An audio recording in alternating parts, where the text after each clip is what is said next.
Well, hello there, Uber-Tuber-Ubers and tuberettes alike. It's a short talk in the trailer park with an old guy. It has been months since I did one of these videos, and I tell you, it has been a rough couple of months for an old fart like me.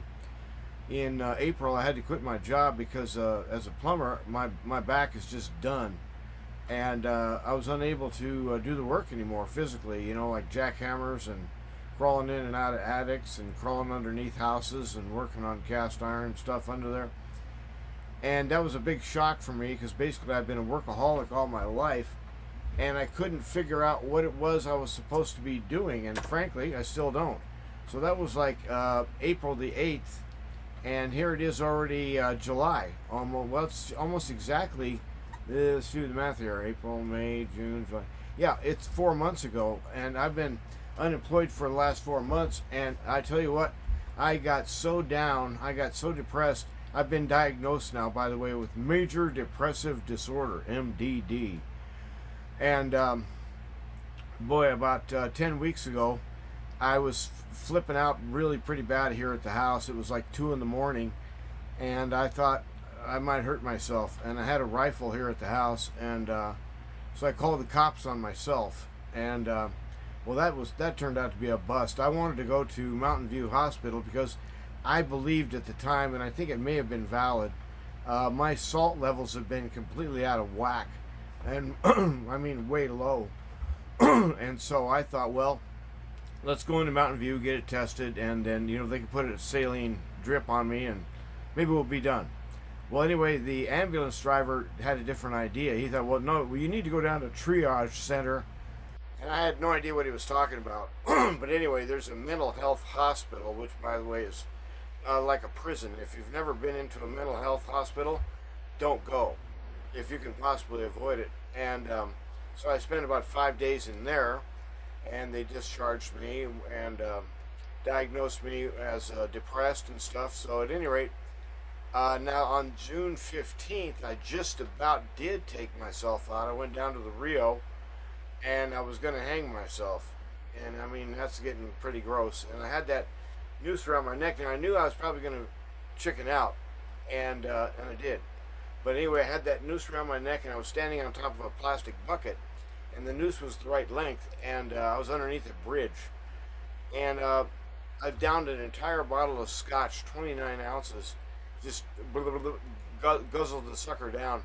And I think honestly that if I'd stood on that bucket for another minute and a half, I wouldn't be having this conversation with you right now. And something just snapped in me, and I just thought, well, this bullshit. So I took the thing off, and I was barely able to make it back to my truck. It was about 120 yards or something like that, and I fell down at least once, maybe twice. I don't even remember. I was so wrecked, it was unbelievable.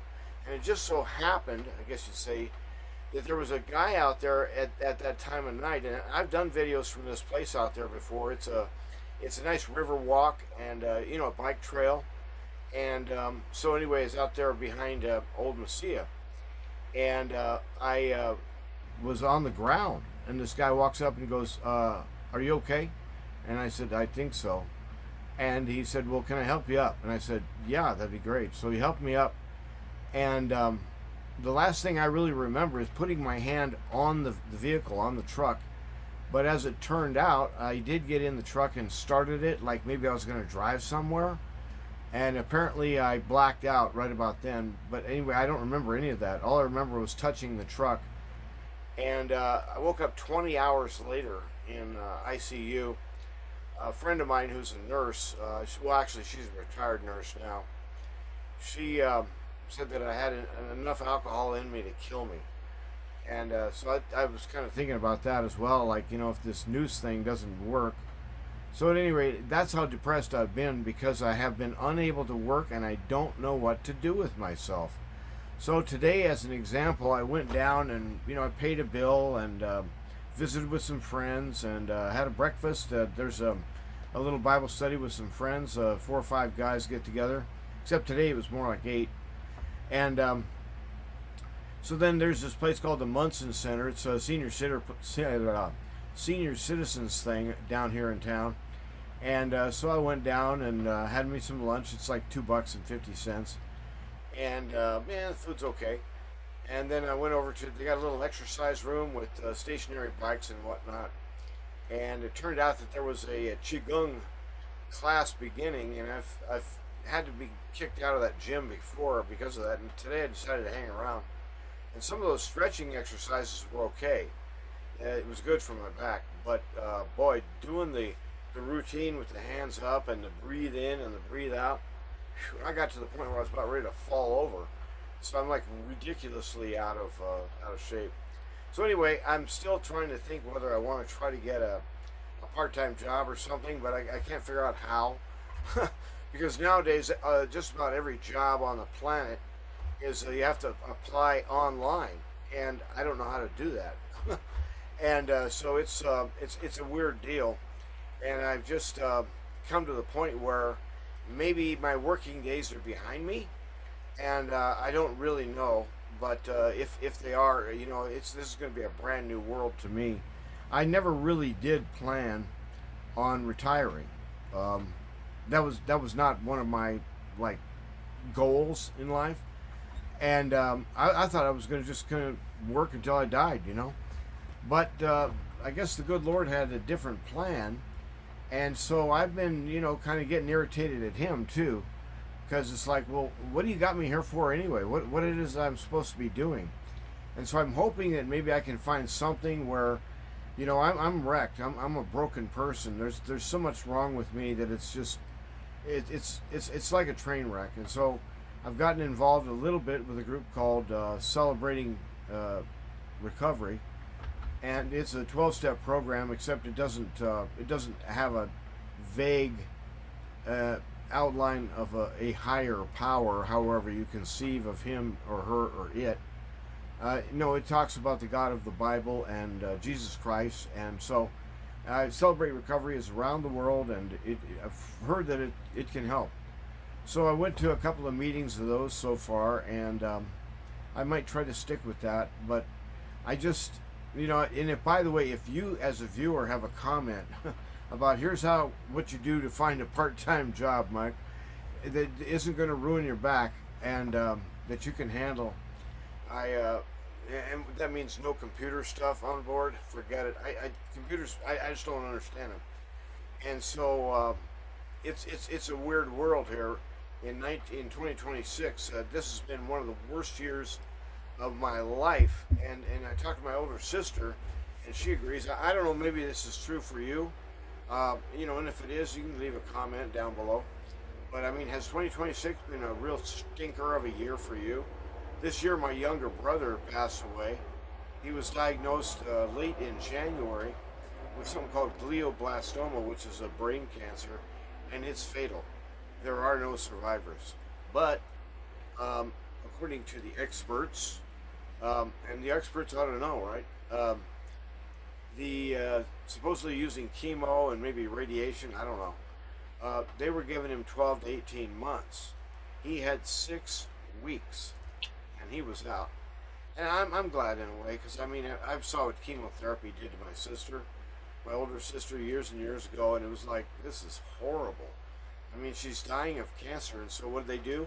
They poisoned her. And it's like, So anyway, I'm not a big fan of chemotherapy at all, but so anyway, I was supposed to go up there that week to help my sister-in-law to drive him to and fro the chemo appointments, because she was getting run ragged, and I was going to head up there on a Wednesday, and there was a Monday when I got a call from my older sister saying that he had passed, and I just thought, what? And so anyway, and then this crazy ass so-called war. You know what really that war thing is about? If you want my humble opinion, and you can tell it's humble because I just mentioned that part. I think with the so-called war in Iran, forget about the nuclear weapons. Forget about the official answer. The real answer is follow the money. And what Trump keeps doing, I think he's done this like 23 times or something. Yeah, the war's really going to take off. We're going to stomp them. Okay, we're coming up. The war's just about over. We've got a peace settlement coming up. The war's going up and then down, and then the war's on and then the war's off. And what happens is the price of oil spikes, up and down. And if you happen to be an insider and you know when one of these new offensives is going to come up and the price of oil is going to go through the roof again, and you can probably, I'm guessing, position yourself to make a fortune. And so this is like milking a cow. Every time they declare peace, and then they have a new outbreak of war. They're manipulating the markets like crazy. And by the way, this Trump guy, I've come to really distrust him. Have you heard recently that he has gotten a new thing passed through the Supreme Court, which allows him to fire anyone in the executive branch at will? Well, guess what? The DOJ is part of the executive branch. And if they're investigating someone or something he doesn't want investigated, namely himself, guess what? They're fired. And so, I mean, his power is growing, and I don't trust the guy at all. Maybe you do. I did vote for the guy, but I now regret it. But I mean, consider the alternative. You know, well, there was always a third party option. I could have voted Libertarian Party or Constitutional Party, but that Kamala person was just a complete nutbag. So the situation is 2026 has been a very weird year, and I'd like to just find out from you if you'd had a weird year too. But I'm not so darn depressed as I was back in June, and that was almost a month ago now that I tried to take myself out, and I realized how much harm that would have done to my sister and my brother and my sisters-in-law and the people around me, my fellow Christians. And by the way, a lot of my fellow Christians at church they haven't said anything to me about it, but I get the feeling that they would kind of rather that I wasn't there. I mean, the warm welcome isn't exactly warm. But, I'm sure that if it was me, I'd probably be doing something even worse. So I don't want to criticize too hard, because what I did was wrong. And I mean, I do fear God. And I got to thinking about it. Those two things have been what kept me in check all these years. I've been battling this depression now for over 50 years. And it's only recently that it's become so profound and pronounced that I can talk about it. But it's been going on at least since I was a late teenager. But the beauty of being a workaholic was that I could focus just on one item at a time, and just all that other clutter, get it out of my head. But without work, oh yeah, it's back with a vengeance. So pray for me. I'm not a strong person in a lot of ways, and so anyway, I just kind of wanted to blow all that stuff out there, and I hope you have a good summertime, regardless of what Trump's doing and all the craziness with the retail prices and the gasoline prices, and he is making a horrendous mess of things. And so, but consider the alternative. It would have been that nutcase Harris, and so I mean, So that's the best we can do, is that either vote for a lunatic drunk or a megalomaniac, who's in love with himself, and that's the American system. So I'm an American, and they say that we're supposed to be the greatest nation on the earth. I'm not so sure about that, but the thing I am sure about is that the great God, I got interrupted earlier by myself. The great God is not to be trifled with. He's not to be tested. He's not to be, and so that was one of the things that was keeping me really in check, is the three magic words. I fear God. And I said fear. I don't mean hold in reverence and awe. I said fear. Let him be your dread. That's what Isaiah says. But that and my family and my close friends, and the damage that it would do emotionally to them, the train wreck it would be to kind of unravel this so-called estate I have. I mean, this place is a dump. But I live here. That's me. So at any rate, God bless you, and thanks for watching, and I hope you and your family flourish, even though it's tough times. And so anyway, that's it. And I feel bad about not recording anything sooner, but I was so spun out and I was so down that there was no way that I could really comment without just breaking down into tears. And that's one of the things that, I've had to learn, that I don't know how many times I told God over the years that if I could, I would cry, if I could remember, but I don't remember how it's done. And so I'm beginning to remember that. So I'm getting more emotional in my old age, and maybe that was part of the plan too. So anyway, peace be to you and to your household. And thanks for watching, and you guys have a good day.